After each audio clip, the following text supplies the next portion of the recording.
She wore her plainest gown to the ball, unaware England's desired duke would cross the room for her. The rain tapped softly on the carriage windows as Clara Whitcomb tried to steady her breath. Her hands were folded neatly on her lap. The invitation had arrived 3 weeks before, a gold-edged card that felt heavy with promise and danger at the same time. Lady Ashworth's Midsummer Ball was the most important event of the season. It was the night when reputations rose or fell, all under bright chandeliers and the sharp eyes of London society. Clara wore a simple muslin gown the color of soft cream. Its hem was a little worn. Its cloth had been mended many times. Her mother had sewn it before illness took her, and Clara had repaired it with her own hands over the years. There was no lace on the neckline, no ribbon at her waist. She looked almost like a shadow in a place meant for glitter and display. When the carriage stopped in front of Ashworth House, golden light poured from every window. It looked warm and beautiful, but also demanding, like a door that judged those who tried to enter. Clara touched the embroidered handkerchief at her wrist, the one she had sewn long ago to comfort herself. Then she stepped out. Inside, the ballroom looked like a world she did not belong to. The chandeliers sparkled above polished floors. The walls were covered in silk. The ladies wore gowns of emerald ruby and deep blue, their skirts shining as they moved.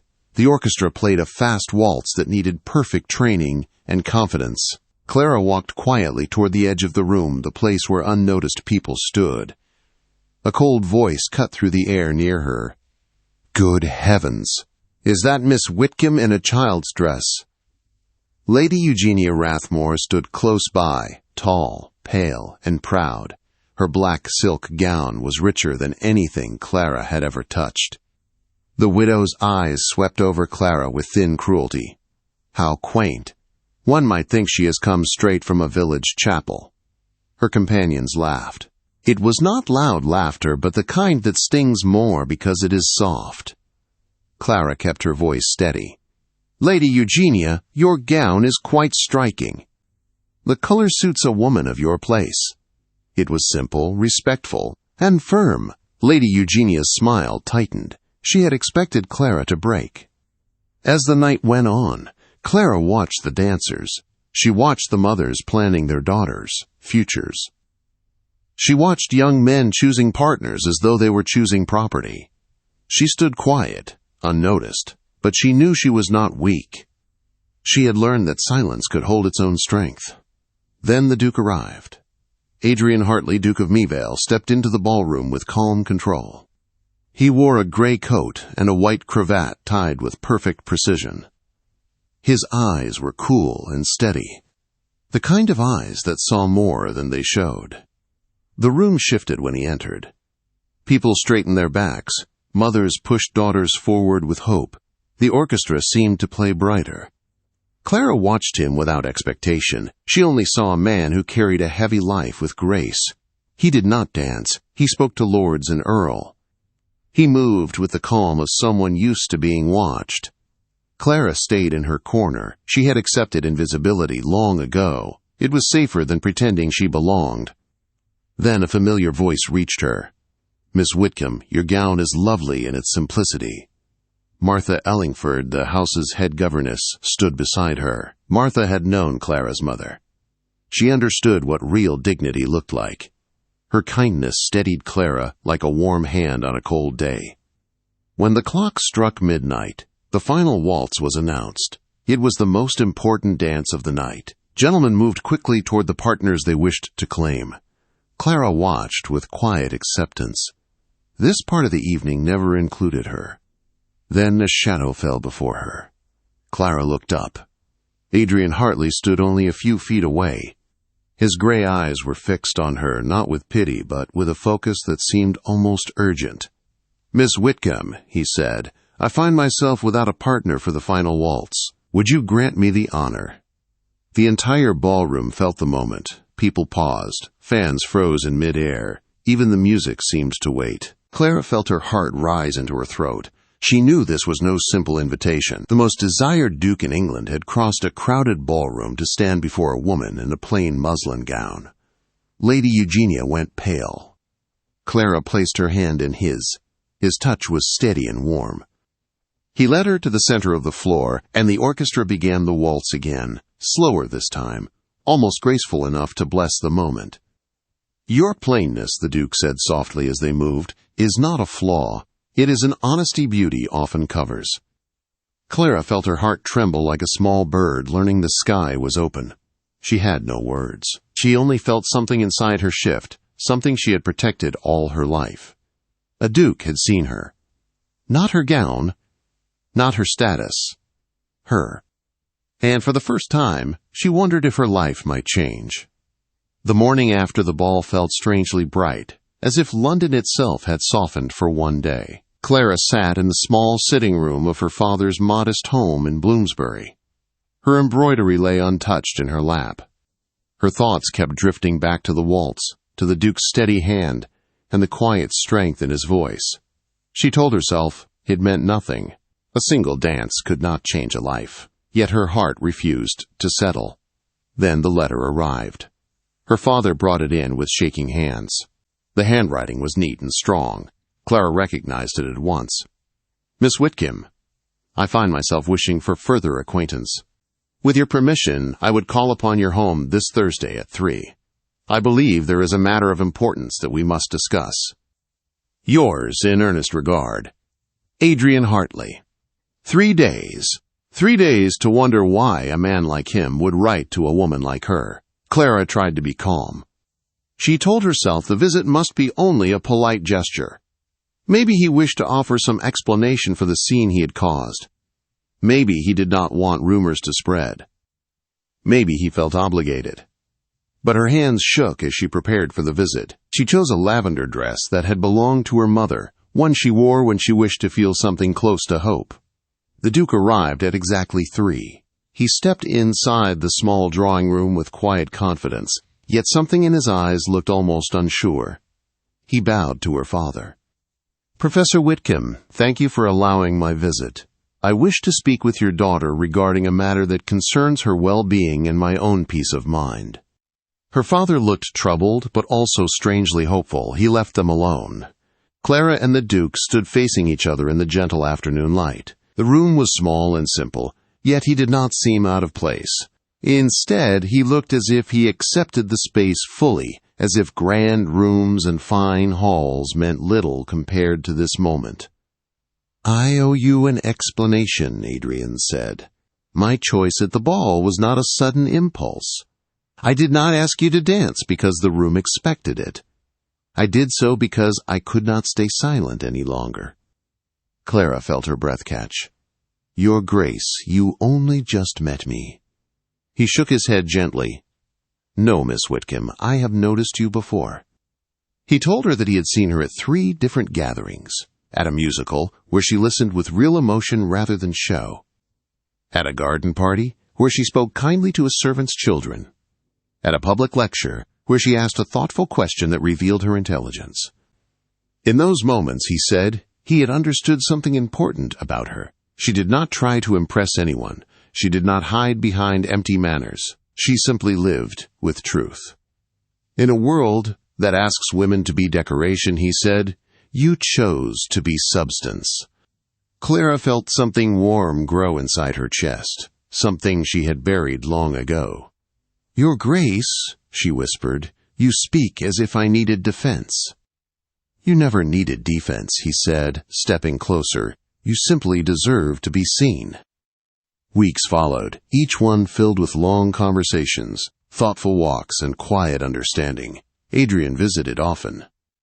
They spoke about books, science, and the unfair ways society judged those with less wealth or position. Clara found that he listened to her with real interest, never to correct her, never to shape her into someone else.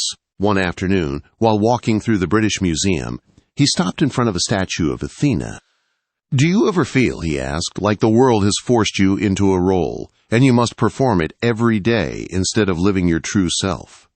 "Every day," Clara said softly. "I am the poor professor's daughter. I am the girl in the plain dress. I am the woman with no dowry. Sometimes I fear I have become only those things." He turned to her fully. I see the woman beneath those rolls, and I find myself wanting to know her for the rest of my life." Those words settled deep inside Clara, warm and frightening at the same time.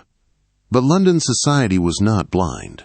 Rumors spread fast, carried by those who wished to protect the Duke from what they called a mistake. Letters arrived at Clara's home. Cruel letters. Her father read them with trembling hands.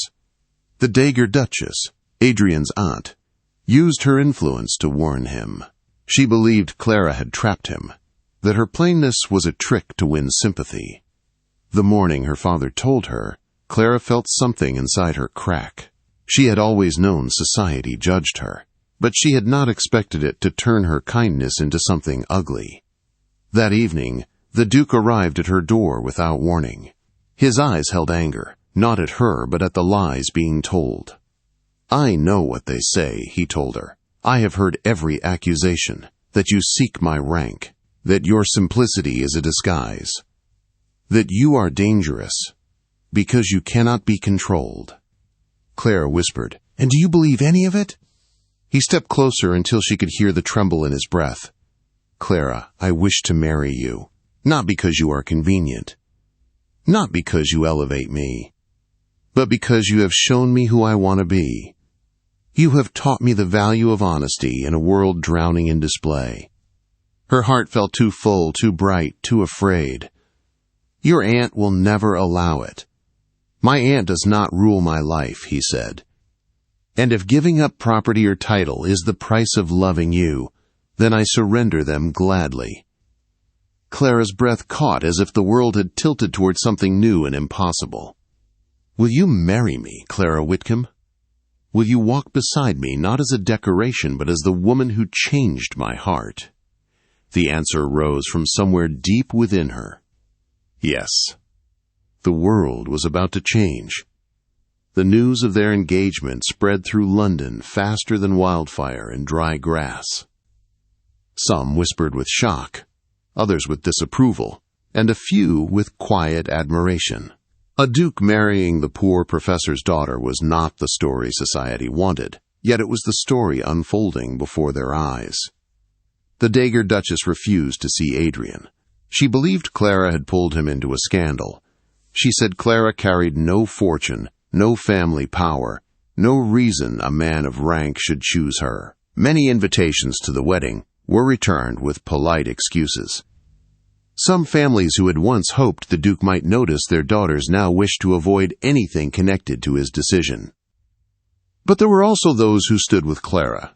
Martha Ellingford spoke openly in the markets and drawing rooms, defending Clara as a woman of honesty and quiet strength. A few guests decided to attend the ceremony, not because it was fashionable, but because they believed in the courage of the choice Adrian had made. The wedding took place at St. George's, Bloomsbury, a modest church that suited Clara far better than any grand cathedral filled with people who wished her harm. Only about 80 guests attended, but each one felt important, like they formed a small circle of truth around the couple. Clara wore her mother's wedding dress. She had altered it with her own hands. It was simple white silk without decoration. Her handkerchief, embroidered long ago, rested at her wrist like a piece of her mother's love, stitched into the day. Her father walked beside her, his arm trembling from emotion. He had never imagined that a daughter raised in a quiet house, dressed in plain gowns, might one day walk toward a future so large. Adrian waited at the altar, standing tall yet gentle, as if the world had stopped spinning so he could simply breathe in her presence. When he saw Clara walking toward him, something soft lit his eyes. It was not pride. It was something deeper, something like recognition, as if his heart whispered, "There she is." The vicar spoke the words of the ceremony. When he asked whether anyone wished to object, the silence in the church felt sacred. No letters arrived. No messenger stepped forward. Not even the Dagger Duchess had dared send a formal protest. Only calm air filled the room, the kind of calm that comes when the truth is stronger than fear. Adrian placed the ring on Clara's finger, a simple gold band without jewels. As he did, Martha Ellingford lifted her handkerchief to her eyes. She had seen Clara grow from a girl who hid behind quiet dignity into a woman who stood bravely in the light. The vicar pronounced them husband and wife. Adrian took Clara's hand gently, and before he kissed her, he whispered only for her to hear. "You have made me a better man. I give you not only my name, but my heart. I will spend my life showing the world why its judgment of you was wrong." Clara felt her breath tremble as he kissed her. It was soft and full of promise, sealing a future they would build together. 6 months passed. Winter slowly left England, and early spring flowers pushed through the ground. Clara now lived at Meovale House, the Duke's main residence. At first, the large home felt overwhelming, but slowly it changed. The quiet halls grew warm, the rooms softened around her presence. The servants adored her gentleness. Adrian never stopped watching her with the calm joy of a man who had finally found the one person who understood him. One evening, Adrian entered the library where Clara sat reading. He held a letter in his hand. His face looked thoughtful, touched with something like relief. "It is from my aunt," he said. Clara's breath tightened. The Dagger Duchess had not spoken to them since the engagement. Clara feared more rejection, more painful words. Adrian opened the letter and read it aloud. "My dear Adrian, I have watched from afar these past months. I feared your wife would bring scandal, yet she has carried herself with grace and patience. She has made no complaint. She has demanded nothing. I now see that I judged her wrongly. At Christmas, if you allow it, I wish to join the family gathering. I would like to know her as she truly is, not as I assumed her to be. Your affectionate aunt." Adrian lowered the letter and reached for Clara's hand. "She wishes to make peace," he said softly. Clara nodded. She did not speak ill of the aunt. She simply said, "She will see that her fears had no truth in them." Adrian touched her cheek with gentle pride. "She will see a woman of rare goodness, as I did." Clara leaned her head onto his shoulder. The window beside them stood open, letting in the scent of early spring. Outside, small wildflowers colored the garden. They were simple blossoms, pale and unassuming, yet strong enough to change the whole landscape. Clara understood then that her plainness had never been something to hide. It was the quiet strength that had drawn Adrian to her. It was the part of her that refused to bow to a world ruled by wealth and show. She had not become extraordinary because a duke chose her. A duke had chosen her because she had always been extraordinary. Adrian kissed the top of her head. The room grew warm around them, not from fire, but from the peace that comes when two people finally find the place where they belong.